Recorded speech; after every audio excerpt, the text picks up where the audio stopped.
We've come to Worcester, Massachusetts to learn about the impact that the Asian Longhorn Beetle can have on a community.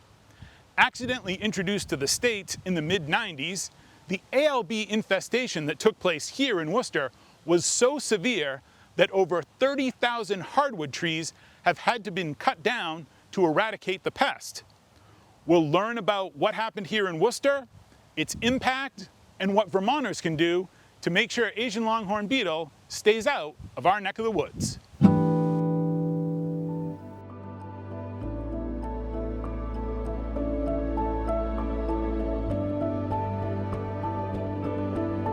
When you see someone climbing a tree and hanging upside down, you know it's serious. These climbers are inspecting for damage from Asian Longhorn Beetle, an introduced invasive pest that caused extensive damage to the trees in this area around Worcester, Massachusetts in 2008. They get all the way up into the canopy as high as possibly they can in a safe manner, and trying to find any type of Asian Longhorn Beetle damage. It likes any part of the tree, and that's why we have climbers and ground staff. So, our job is to see as much of the tree as we possibly can. That includes literally the roots all the way up to the very top of the tree. The good news? It's unlikely any sign of the beetle or the damage it causes will be found, and that's a story in itself.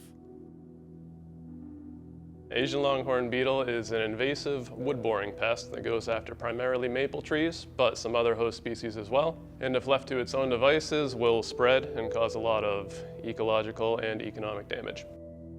Shiny black beetle with unique white patterns, native to Southeast Asia. That's going to be China, Japan, Korea. It's about 1.5 inches long with antennae that will actually be even longer than that. But the body of the insect's about 1.5 inches. How did it get here? The short answer would be solid wood packing material. So that's things like pallets, wooden spools. With the introduction of container shipping and higher volumes of that from Asia, a lot of wood packing material there. And if that material is not treated, there's opportunity for insects to develop in there and then emerge once they get to their destination. In, I believe, 1998, there were some regulations rolled out that required any wood packing material like that to be either heat or chemical treated, pre-clearance from the originating country. ALB was first reported in Worcester in the early 2000s, but by then, it was too late. Detection was in 2008. That was thanks to a homeowner that gave us a tip. Our science shows from aging the trees and the damage that anywhere from 10 to 15 years the beetle was here prior to detection. So multiple generations before we even detected it. ALB was first discovered in the United States in Brooklyn, New York in 1996, and has since been found in Illinois, New Jersey, Massachusetts, Ohio, and most recently in South Carolina in 2020. Once ALB was reported in Massachusetts, the U.S. Forest Service, the Massachusetts Department of Conservation and Recreation, and USDA APHIS, Animal and Plant Health Inspection Service, put a management plan in place to stop the infestation. The result was transformational, to say the least. The initial response was a lot of cutting, a lot of removal of trees. So about 24,000 trees removed. Later we would see our replanting program replant up to 20,000 over the course of 5 years. So that was a big win for us. But yeah, a lot of initial devastation, a lot of shady areas becoming open areas, a lot of visual changes for neighborhoods. There's a method to the madness. There's just no good way to get rid of Asian Longhorn Beetle other than to cut down the tree, and that's why we have to do it. There's been attempts to try to do treatments, but we have such a large area and so much of it is forested that you can't treat every tree out there. And a treatment only lasts so many years. So the only real good way to do it is just to remove the tree and let things grow back or replant. The ALB infestation in Worcester and the surrounding area encompassed 110 square miles. What made this infestation a perfect storm was due to a lack of diversity of tree species, the result of another environmental disaster in the 1950s.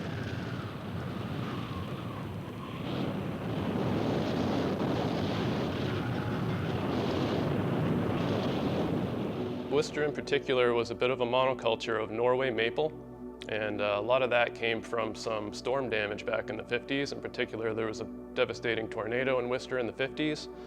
A section of Worcester's upper Burncoat Street was blasted.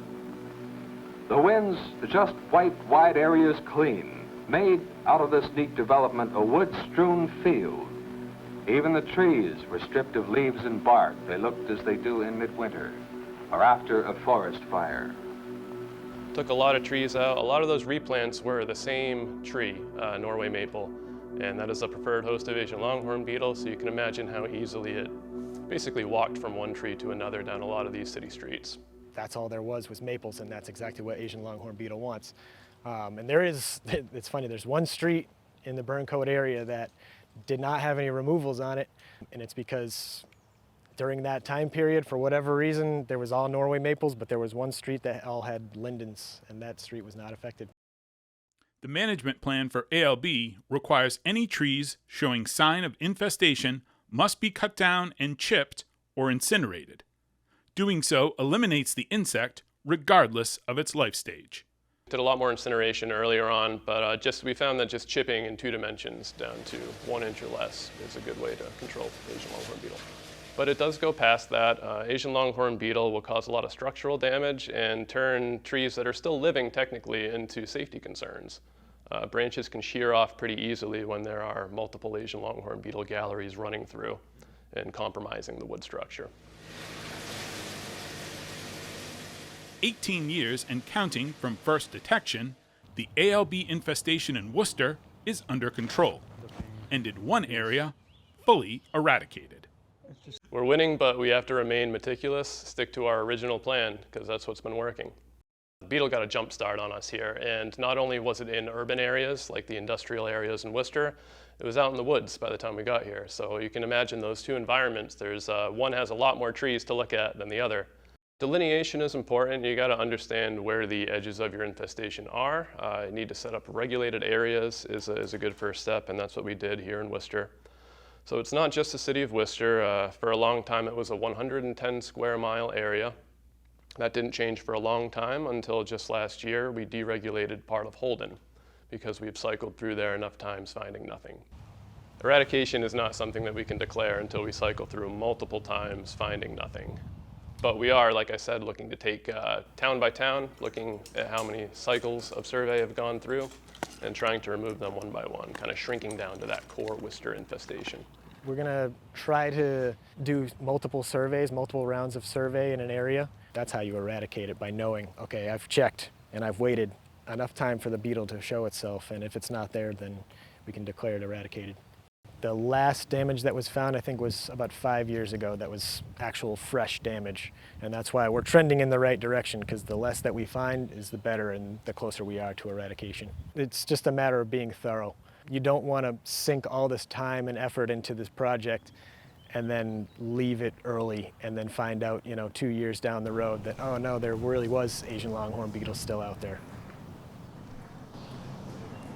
It's a dead one on the right and at the very bottom.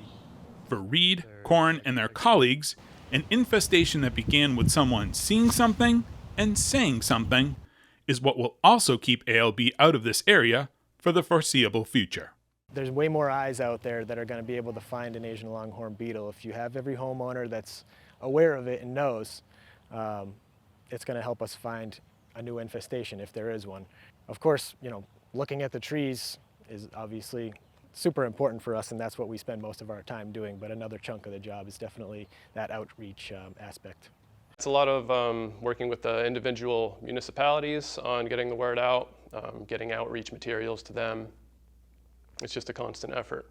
We work in public areas, in a park or on private property. We go knocking door to door, and so every person that you speak to at a front door or in their side yard or wherever we meet them, we try to educate them if they don't already know. There's a lot of people that already do know at this point because it's been around. Involving the community is key, because we have a lot of surveyors, but we can't be everywhere all the time. We're always cycling through somewhere, but getting reports from homeowners of damage that they're seeing, that's been instrumental in our success. You only have so many staff to look at trees, so The more eyes that can recognize Asian Longhorn beetles, the better. I have, when I'm teaching, I have logs that have both the exit holes and the bite marks. And I Back in guess Vermont, probably I the- caught up the with Ginger log Nickerson, and bark samples Forest that Pest I have Education for the Coordinator trees that for we have UVM Extension. infested. We have not had any confirmed reports of Asian Longhorn Beetle, but that doesn't mean it's not here. It just means that we haven't found it. Its favorite tree to feed on is maple, and we really want to protect our maple industry. What is Vermont doing to prevent ALB, an infestation? So the Agency of Agriculture is surveying for it, and the Department of Forest Parks and Recreation does trapping and surveying for it every year. And then as extension, I provide education and outreach, especially with the maple producers community, to train folks to look for signs and symptoms of Asian Longhorn Beetle, and if they see anything suspicious, to take a picture and report it to vtinvasives.org. If you're going to camp in Vermont, what should you do with firewood? Camp firewood specifically is one of the primary ways that all pests and forest pests and pathogens are moved from place to place. And so if you're camping in Vermont, we would encourage you to either collect or purchase firewood near where you're camping, or buy certified treated firewood. And you can get that at many convenience stores, grocery stores, and all of the state campgrounds in Vermont carry certified treated firewood. Buy it where you burn it. That used to Buy be- it where you burn it, exactly.